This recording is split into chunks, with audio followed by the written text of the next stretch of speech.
आज मैं सिखाना चाहता हूं पुरानी वाचा और नई वाचा के बीच में अंतर। आमीन। पुरानी वाचा और नई वाचा के बीच में अंतर। और दुख की बात यह है, मगर बहुत सारी कलीसियाओं में आज भी एक मिक्सचर का प्रचार होता है, एक मिश्रण का प्रचार होता है। पुराने नियम और नए नियम को मिला के प्रचार होता है। और जब आप पुराने नियम और नए नियम को मिलाते हैं तो आपको क्या मिलता है? कुछ भी नहीं, उसके अंदर कोई सामर्थ नहीं है। आमीन। आज तक मुझे कोई वो प्रचारक तो नहीं मिले जो पूरा पुराने नियम को प्रचार करते हैं जिसमें 613 आज्ञाएं हैं, मगर हम क्या करते हैं? हम लोग पुराने नियम और नए नियम को मिला देते हैं। और जब हम पुराने नियम और नए नियम को मिला देते हैं तो हमें समझ में नहीं आता कि परमेश्वर कैसा है। हमें ये पता नहीं चलता कि जो बीमारियां आती हैं वो परमेश्वर की तरफ से आती हैं या वो शैतान की तरफ से आती हैं। जो दुनिया में जो कुछ भी बुरा होता है वो परमेश्वर की तरफ। इसीलिए हमें नई वाचा को जानना बहुत जरूरी है। आमीन। आइए हम सब लोग चलते हैं यिर्मयाह 31, इंग्लिश में जरमाया, हिंदी में यिर्मयाह 31, और हम लोग पढ़ेंगे 29 आयत से। नहीं, 31 आयत से पढ़ते हैं पहले। यिर्मयाह 31। और मैं चाहता हूं कि आप ध्यान धरकर वचन को सुने। आमीन। परमेश्वर का वचन यहां पे कहता है, फिर यहोवा की यह वाणी है, सुन ऐसे दिन आने वाले हैं जब मैं इज़राइल और यहूदा के घरानों से नई वाचा बांधूंगा। ये पुराने नियम में यिर्मयाह एक भविष्यद्वक्ता है और परमेश्वर उसके द्वारा एक भविष्यवाणी कर रहे हैं। वो कह रहा है ऐसे दिन आने वाले हैं, यानी ये उस समय नहीं है, ये फ्यूचर की बात है, भविष्य की बात है। और यिर्मयाह भविष्यद्वक्ता कह रहा है कि ऐसे दिन आने वाले हैं जब परमेश्वर क्या करेगा? इज़राइल और यहूदा के घराने से एक नई वाचा बांधेगा। इज़राइल के घराने से आगे यहूदी पैदा हुए जिनको हम ज्यूस कहते हैं, और यहां पे जो यहूदा है वो हम लोगों को रिप्रेजेंट करता है। यहूदा वो लोग हैं जो विश्वासी लोग हैं, जो परमेश्वर से आए, क्योंकि प्रभु यीशु मसीह यहूदा के घराने से आया। और यहूदा के लिए अगर हमारे पास इतना टाइम नहीं है, बट अगर हम जेनेसिस उत्पत्ति 49 में पढ़ेंगे तो वहां पे याकूब ने एक भविष्यवाणी करी कि जो सेप्टर है, यानी जो राजदंड है, वो कभी भी यहूदा के घराने से हटेगा नहीं, और उसका जो राज्य है वो सदा का होगा। और वो मसीह के लिए भविष्यवाणी थी। आमीन। खैर हम वहां जाएंगे नहीं। यहां पे हम लोगों को समझ में आ रहा है पुराने नियम में कि परमेश्वर कह रहे हैं कि ऐसे दिन आने वाले हैं जब मैं एक नई वाचा को बांधने जा रहा हूं। और जो पहले यहूदी लोग थे, सबसे पहले उनको मौका मिला उस न्यू कवनेंट को सुनने का, उस गॉस्पेल को सुनने का, सुसमाचार को सुनने का। ठीक है। उसके बाद दूसरी आयत, 32वीं आयत, वह उस वाचा के समान ना होगी जो मैंने उनके पुरखाओं से उस समय बांधी थी जब मैं उनका हाथ पकड़कर उन्हें मिस्र देश से निकाल लाया। परमेश्वर कह रहे हैं कि ये जो नई वाचा होगी ये पुरानी वाचा की तरह नहीं होगी। आमीन।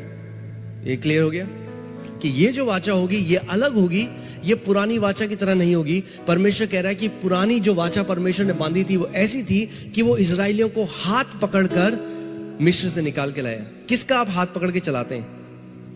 बच्चों का। पुराना नियम जो है वो बच्चों के लिए, परमेश्वर हाथ पकड़कर उनको क्या करा? उसने मिस्र से निकाल के लाया। क्योंकि यद्यपि मैं उनका पति था तो भी उन्होंने मेरी वह वाचा तोड़ डाली। परमेश्वर कह रहे हैं यद्यपि मैं उनका पति था, परमेश्वर ने उनसे ऐसा प्रेम किया अपने प्रजा की तरह, मगर परमेश्वर का वचन कह रहे हैं कि उन्होंने क्या किया? मेरी उस वाचा को तोड़ डाला। आगे 33वीं आयत, परंतु जो वाचा मैं उन दिनों के बाद इज़राइल के घराने से बांधूंगा वह यह है, मैं अपनी व्यवस्था उनके मन में समवाऊंगा या लिखूंगा और उसे उनके हृदय पर लिखूंगा, और मैं उनका परमेश्वर ठहरूंगा और वह मेरी प्रजा ठहरेंगे। यहोवा की यह वाणी है। अच्छा, इस पूरे आयत में, इस पूरे वर्ष में मैं चाहता हूं कि आप देखिए कि हमें क्या करना है, परमेश्वर हमें क्या कह रहा है करने के लिए, और परमेश्वर क्या कर रहा है। फिर से पढ़ते हैं, परंतु जो वाचा मैं उन दिनों के बाद इस्राएल के घराने से बांधूंगा वह यह है, मैं अपनी व्यवस्था उनके मन में लिखूंगा और उसे उनके हृदय पर लिखूंगा, और मैं उनका परमेश्वर ठहरूंगा और वे मेरी प्रजा ठहरेंगी। आमीन। यानी जो नई वाचा परमेश्वर, जिस नई वाचा की परमेश्वर बात कर रहा है, उसमें परमेश्वर कह रहा है कि वो वाचा परमेश्वर के द्वारा से आएगी और परमेश्वर ही उसे हमारे हृदय में डालेगा और परमेश्वर ही हमारा परमेश्वर होगा। आमीन। आगे 34वीं आयत, और तब उन्हें फिर एक दूसरे से यह ना कहना पड़ेगा कि यहोवा को जानो, क्योंकि यहोवा की यह वाणी है कि छोटे से लेकर बड़े तक सब के सब मेरा ज्ञान रखेंगे, क्योंकि मैं उनका अधर्म क्षमा करूंगा और उनका पाप फिर स्मरण ना करूंगा। आमीन। परमेश्वर का वचन कह रहा है ये जो नई वाचा होगी उसमें परमेश्वर कह रहे हैं कि सब मुझे जानेंगे। और नए नियम में परमेश्वर का वचन देखिए, पुराने नियम में क्या होता था, पुराने नियम में केवल 3 ऑफिसेस होते थे, अगर मैं ऑफिस की तरह आपको बता सकूं, या 3 बुलाहट होती थी, केवल 3 तरह के लोग होते थे जिनके द्वारा जिनके ऊपर परमेश्वर का आत्मा उतरा करता था। एक होता था राजा, एक होता था पुजारी, और एक होता था भविष्यद्वक्ता। कौन कौन? राजा, पुजारी, भविष्यद्वक्ता। इन तीनों के ऊपर परमेश्वर का आत्मा उतरा करता था और इन्हीं के द्वारा परमेश्वर बात करता था। यानी एक जो कॉमन आदमी है, एक जो आम आदमी है, वो परमेश्वर की आवाज नहीं सुन सकता था। ये जो लोग थे, अगर इनको परमेश्वर के बारे में कुछ भी जानना होता था तो इन्हें किसके पास जाना होता था? भविष्यद्वक्ता के पास, क्योंकि भविष्यद्वक्ता परमेश्वर की आवाज था। मगर नई वाचा में ऐसा नहीं है। आपको किसी प्रॉफिट के पास जाने की जरूरत नहीं है, पवित्र आत्मा आपको दे दिया गया है ना। मेरी बात को सुनिएगा, मैं ये नहीं कह रहा हूं प्रॉफिट की जरूरत नहीं है। नए नियम में भविष्यद्वक्ता की बुलाहट एक जगह है, मगर जब हम भविष्यद्वक्ताओं के पीछे भागते हैं, मैं नौकरी करूं कि नहीं करूं, मैं इस लड़की से शादी करूं नहीं करूं, हम लोग इंसल्ट करते हैं, हम लोग अनादर करते हैं पवित्र आत्मा का। आमीन। नए नियम में भविष्यद्वक्ता की कॉलिंग यह है कि जो परमेश्वर आपको पहले से कह रहा है वो आके उस बात को कंफर्म करते हैं। जो पवित्र आत्मा आपको पहले से कह रहा है, एक भविष्यद्वक्ता जब आता है तो वो उस बात को कंफर्म करता है। मगर आज कितनी सारी जिंदगियां खराब हो गई क्योंकि किसी भविष्यद्वक्ता ने कहा प्रभु मुझे कह रहा है नौकरी छोड़ शिमला चला जा। नहीं, परमेश्वर का वचन रोमियो 8 में कहता है कि जो परमेश्वर की आत्मा के चलाए चलते हैं वे परमेश्वर के पुत्र हैं। आमीन। और लोगों ने क्या कहा? हाँ, उन्होंने नौकरी छोड़ी, शिमला चले गए। मैं कैसे परिवार को जानता हूं, नौकरी छोड़ी, शिमला चले गए। 6 महीने तक जितनी सेविंग थी वो खत्म हो गई, उसके बाद कुछ नहीं बचा करने को। उसके बाद परमेश्वर से कड़वे हो गए कि परमेश्वर ने हमें यहां डाल दिया। परमेश्वर ने उनको वहां नहीं डाला, वो अभी भी पुराने नियम में थे। आमीन। इसीलिए परमेश्वर का वचन, ये बात कभी भी पुराने नियम में नहीं लिखी गई थी, बस नए नियम में लिखा है कि हर एक भविष्यवाणी को परखो, क्योंकि आपके अंदर परखने वाला आत्मा दे दिया गया है, तभी आप परख सकते हैं। पुराने नियम में वो लोग नहीं परख सकते थे क्योंकि उनके पास परमेश्वर का आत्मा नहीं था। मगर नए नियम में परमेश्वर का वचन हमें कहता है हर एक भविष्यवाणी को परखो। आमीन। हर एक व्यक्ति जो कह रहा है यहोवा कह रहा है, वो यहोवा नहीं कह रहा। आमीन। और क्यों कलीसियाओं में ऐसे लोग जल्दी से बरगलाए जाते हैं? क्योंकि वो वचन का ज्ञान नहीं रखते। परमेश्वर का वचन कहता है मेरी प्रजा मेरे ज्ञान न होने के कारण नाश हो जाती है। इसीलिए कोई भी कुछ भी कहता है, इसीलिए मैं हमेशा कहता हूं जो कुछ हम यहां से सिखाते हैं आप परमेश्वर के वचन से परखो उस बात को और देखो कि परमेश्वर के वचन में ये चीज लिखी है या नहीं लिखी हुई। आमीन। आइए हम पुराने उस जगह चलते हैं। और परमेश्वर कह रहा है मैं क्या करूंगा? मैं उन पर क्या करूंगा? दया दिखाऊंगा, उनके अधर्म के कामों को मैं क्षमा करूंगा और उनका पाप फिर स्मरण ना करूंगा। आप जानते हैं हम सब की दिक्कत क्या है? हमारी दिक्कत यह है कि हम परमेश्वर पर विश्वास नहीं करते। हम लोग बोलते हैं हम करते हैं, पर जो प्रभु कहता है हम उस पर विश्वास नहीं करते। अगर परमेश्वर कह रहा है कि नई वाचा में मैं उनका पाप स्मरण नहीं करूंगा, इसका मतलब वो हमारा पाप स्मरण नहीं करेगा। आमीन। मगर हम अपना पाप स्मरण करते रहते हैं। 3 साल शैतान आपको याद दिलाता, 3 साल पहले क्या हुआ था। चलिए आगे चलते हैं। 35वीं आयत। नहीं, एक काम करिए, 29 आयत में जाइए। मैं आपको कुछ बताना चाहता हूं, क्योंकि बहुत सारे मसीह लोग आज जेनरेशनल कर्सेस को मानते हैं। सुना है आपने जेनरेशनल कर्सेस? पीढ़ी दर पीढ़ी के श्राप। और कई लोग सोचते हैं हमारी जिंदगी में जो परेशानी है वो इसलिए है क्योंकि हमारे ऊपर जनरेशनल कर्स है। देखते हैं परमेश्वर का वचन क्या कहता है। उन दिनों में, अब मैं आपसे क्वेश्चन पूछता हूं, किन दिनों में? नहीं, नए दिनों में। अगर उन दिनों में पुराने दिन होते तो कहते आज के दिनों में। वो आने वाले दिनों की बात कह रहे हैं, और वो कह रहा है उन दिनों में, जिस दिन परमेश्वर ने कहा वो दिन आने वाले हैं। और परमेश्वर का वचन कह रहा है उन दिनों में वे फिर ना कहेंगे, क्योंकि अभी कहते हैं, फिर ना कहेंगे कि पुरखे लोगों ने तो जंगली दाख खाई, परंतु उनके वंश के दांत खट्टे हो गए। समझ रहे हैं आप? परमेश्वर का वचन कह रहा है, एक पुरानी कहावत थी उस टाइम में कि जो बाप ने खाया उसका फल जो है किसको भुगतना पड़ा? बच्चों को, और बच्चों को, उनके वंश को। मगर परमेश्वर का वचन कह रहा है उन दिनों में, यानी नई वाचा के दिनों में, वो ये नहीं कहेंगे कि पुरखा लोगों ने तो जंगली दाख खाई परंतु उनके वंश के दांत खट्टे हो गए। 30वीं आयत।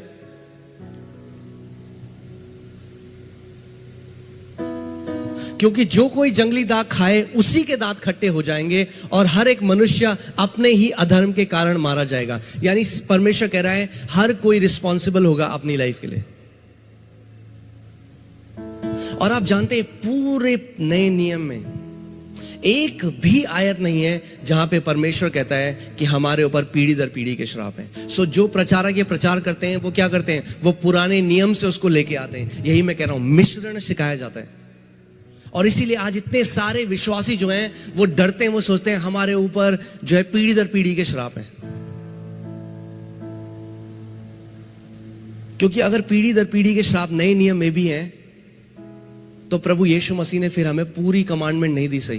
क्योंकि प्रभु यीशु मसीह ने क्या कहा मत्ती 28 में, जगत के छोर तक जाओ, सुसमाचार का प्रचार करो, बीमारों को चंगा करो, दुष्ट आत्माओं को निकालो, कोढ़ियों को शुद्ध करो, मुर्दों को जिलाओ। ओह, प्रभु कहना भूल गए, और पीढ़ी दर के श्रापों को तोड़ो। कहा प्रभु ने? नहीं कहा। अगर पीढ़ी दर पीढ़ी के श्राप नए नियम में भी हैं तो पौलुस प्रेरित, जिसने 2/3 बाइबल लिखी, उसने हमारे साथ अन्याय किया, क्योंकि उसने एक भी आयत नहीं लिखी कि हम पीढ़ी दर पीढ़ी के श्रापों को तोड़ें। मगर बाइबल नए नियम में कहती है पीढ़ी दर पीढ़ी श्रापों के बारे में नहीं, पीढ़ी दर पीढ़ी आशीषों के बारे में। आमीन। गलातियों 3:13 खुलना। गलातियों 3:13 ध्यान से सुनिए। आइए हम लोग साथ में पढ़ते हैं। आमीन। मसीह ने जो हमारे लिए श्रापित बना, किसके लिए श्रापित बना? हमारे लिए। क्यों बना मसीह श्रापित? हमारे लिए बना। आमीन। मसीह जो हमारे लिए श्रापित बना, हमें मोल लेकर व्यवस्था के श्राप से छुड़ाया, क्योंकि लिखा है जो कोई काट पर लटकाया जाता है वो श्रापित है। मैं चाहता हूं आप इस लाइन को अंडरलाइन करें अपनी बाइबल में। हमें मोल लेकर व्यवस्था के श्राप से छुड़ाया। छुड़ाएगा नहीं, छुड़ाया, छुड़ा चुका है।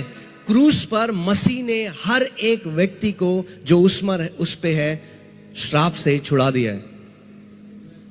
आमीन। 14वीं आयत। क्या हुआ? उसने हमें श्राप से तो छुड़ा दिया, मगर आगे क्या हुआ? Come on guys, come on, hurry hurry. यह इसलिए हुआ कि इब्राहिम की आशीष मसीह यीशु में अन्य जातियों तक पहुंचे। किसकी आशीष? इब्राहिम की आशीष अब कहां तक पहुंचे? हमारे ऊपर पहुंचे। सो नए नियम में जनरेशनल कर्सेस के बारे में नया नियम नहीं बोलता, मगर जनरेशनल ब्लेसिंग्स के बारे में नया नियम बोलता है। आमीन। और देखिए प्रॉब्लम क्या होती है इन शिक्षाओं में, जब हम इन शिक्षाओं को मानते हैं, जो मसीह लोग इन शिक्षाओं को मानते हैं कि हमारे ऊपर पीढ़ी दर पीढ़ी के श्राप हैं, वो कभी छूटते ही नहीं उनके। हर साल वो आएगा,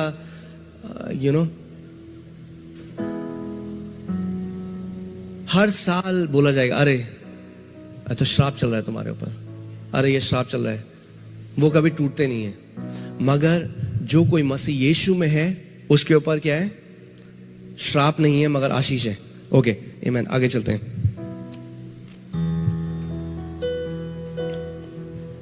सो परमेश्वर ने कहा कि एक नई, आप लोग जिंदा है ना, अलाइव है, आमीन। सो परमेश्वर ने कहा कि वो दिन आ रहे हैं जब मैं क्या करूंगा? एक नई वाचा बांधूंगा। ठीक है, एक नई वाचा बांधूंगा। मेरे साथ खोल लीजिए लूका 22 उसका 20 और 21 हम पढ़ेंगे। लूका 22 20 और 21।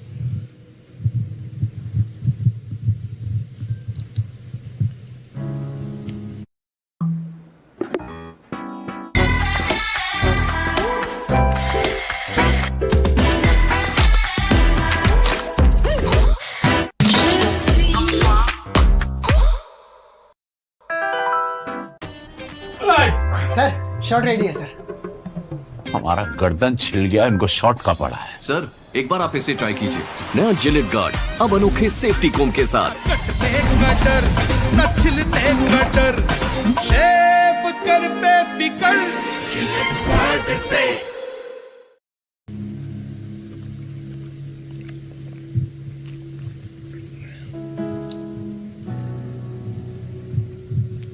इसी रीति से उसने ब्यारी के बाद कटोरा भी यह कहते हुए दिया कि यह कटोरा मेरे उस लहू में जो तुम्हारे लिए बहाया जाता है नई वाचा है। ये पहली बार प्रभु यीशु मसीह ने नई वाचा शब्द का इस्तेमाल किया। और जब प्रभु ने यह बोला, जो यहूदी लोग थे, जो उसके चेले थे, जो व्यवस्था को जानते थे, वो एकदम समझ गए कि वो यिर्मयाह की उस भविष्यवाणी को बोल रहे हैं कि उन दिनों में कि ये लहू जो है ये नई वाचा है। यानी प्रभु यीशु मसीह उस नई वाचा को इंट्रोड्यूस कर रहा है कि वो नई वाचा आने वाली है।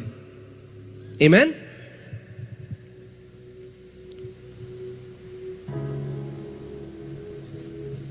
देखिए पुराने नियम में 613 आज्ञाएं हैं।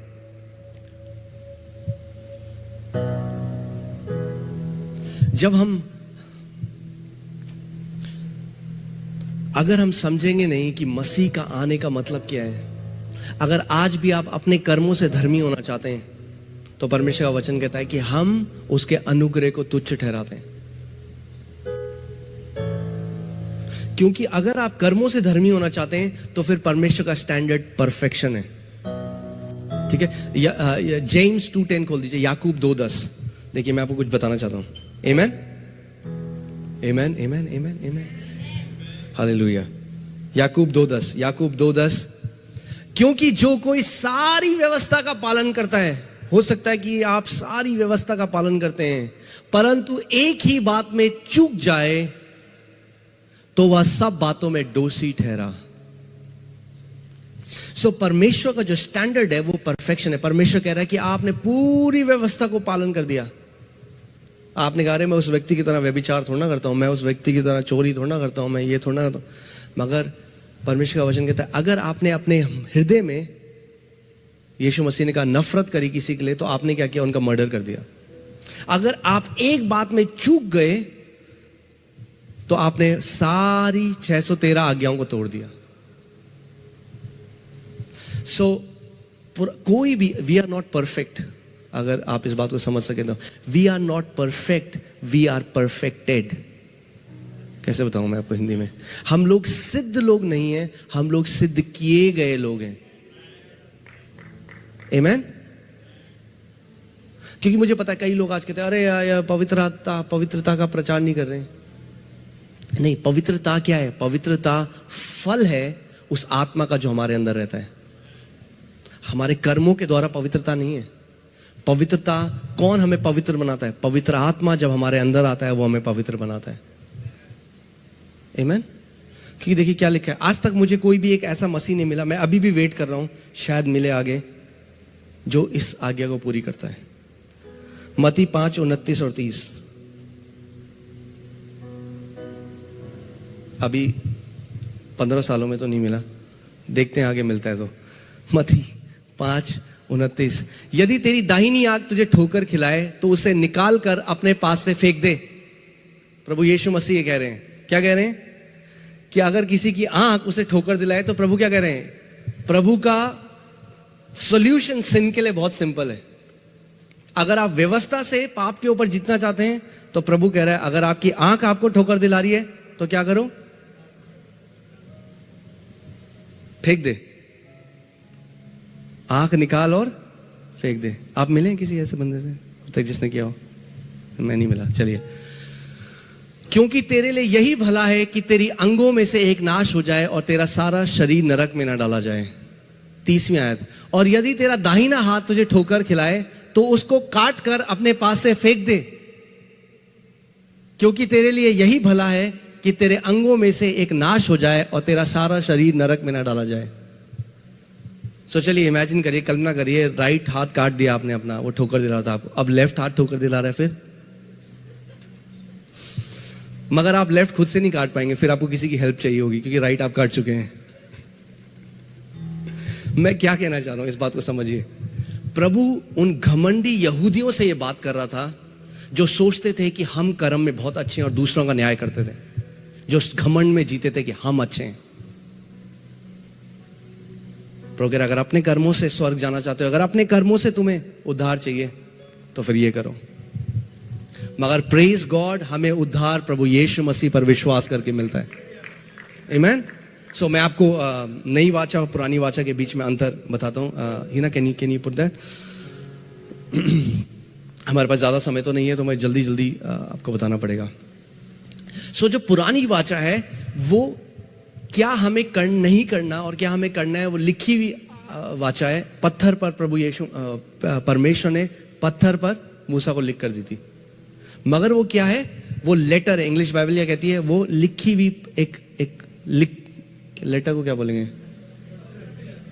पत्रीज, या मतलब लेटर मतलब, या चलिए वही ले लेते हैं। सो वो वाला इंग्लिश वाला लेटर नहीं है वो, चलिए ठीक है। वो जो हम अक्षर लिखते हैं, हाँ वो अक्षर है, समझ रहे हैं आप? वो अक्षर के द्वारा लिखी गई है। सो जो अक्षर है ना वो क्या कर सकते हैं? वो आपको केवल इन्फॉर्म कर सकते हैं। सो पुरानी वाचा आपको ये तो बता सकती थी कि क्या नहीं करना, मगर आपको सामर्थ नहीं दे सकती थी। मगर नई वाचा जो है वो आत्मा की वाचा है। आमीन। पुरानी वाचा जो थी वो मृत्यु की वाचा थी।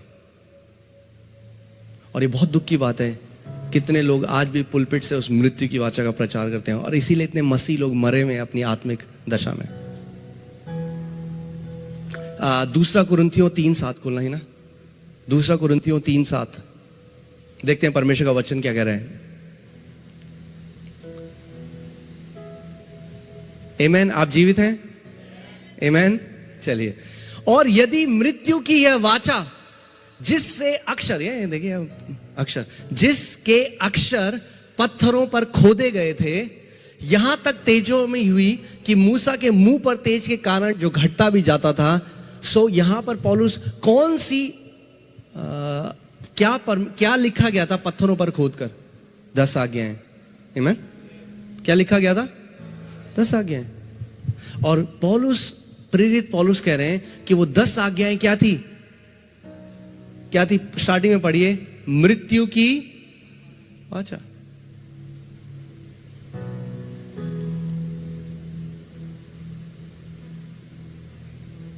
आमीन। लाहो हमार कसरत तो हो गई, अब तहार बारी। हम काहे करी कसरत? हमरा लगे केहू और बा रउओं से ज्यादा ताकतवर। के?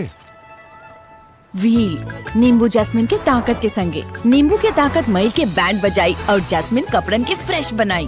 माने हम नींबू और हम जैस्मिन।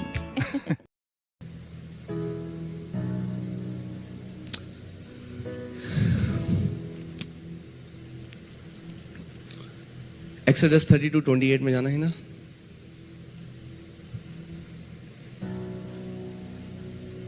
मूसा के इस वचन के अनुसार लेवियों ने किया और उस दिन 3000 के अटकल लोग मारे गए। जिस दिन ये वाचा दी गई, जिस दिन परमेश्वर ने 10 आज्ञाएं दी, उस दिन 3000 लोग मार दिए गए। ये मृत्यु की वाचा है। दुख की बात है, हम लोग सोचते हैं मसीहत ये, हम अपने बच्चों को सिखाते हैं, घर पे पोस्टर लगा देते हैं।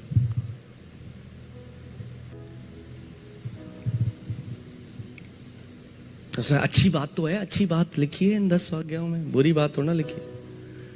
हम लोग नहीं जानते कि मसीहत क्या है। बाइबल ही इसे मृत्यु की वाचा कहती है। और जिस दिन ये 10 आज्ञाएं दी गई, 3000 लोग मर गए। ठीक है, चलिए वापस चलते हैं। जो नई वाचा है वो जीवन की वाचा है। 2 कुरिन्थियों 3:6 खोलेंगे हम। ओके, जल्दी जल्दी जल्दी ही ना, हमारे पास बहुत कम समय है।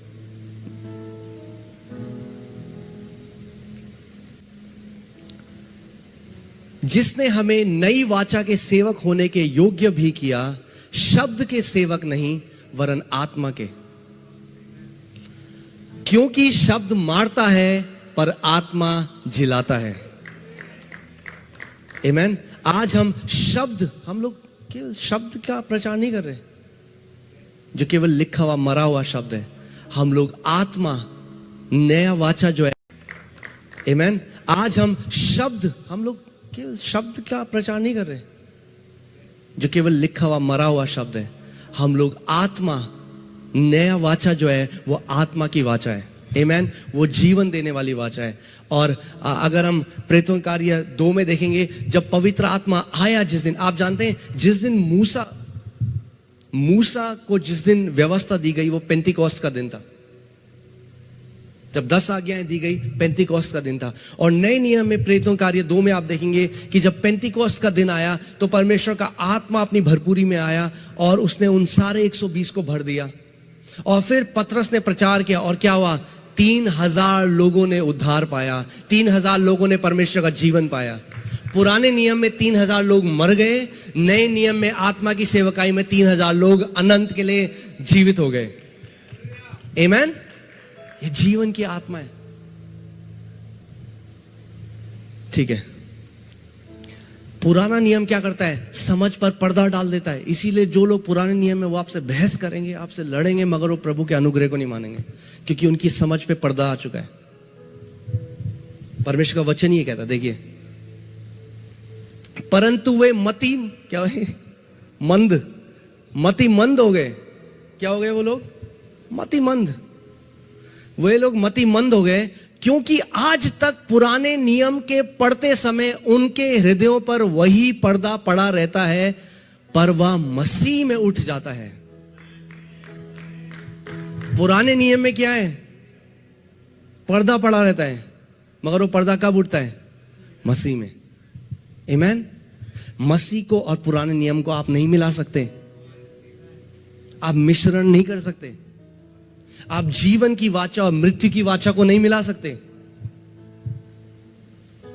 आमीन। ही ना, वापस जाना 15वीं आयत में जाना।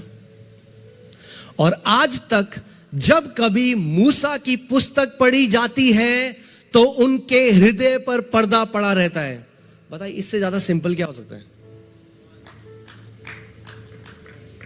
बाइबल प्लेन सिंपल हमें बता रही है।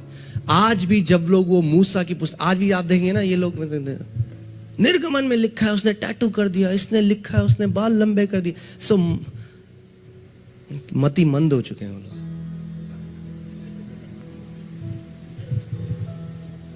आज भी जब मूसा की पुस्तक पढ़ी जाती है, बाइबल कह रही है उनकी आंखों में पर्दा पड़ा होता है, मगर वो पर्दा किस में हटता है?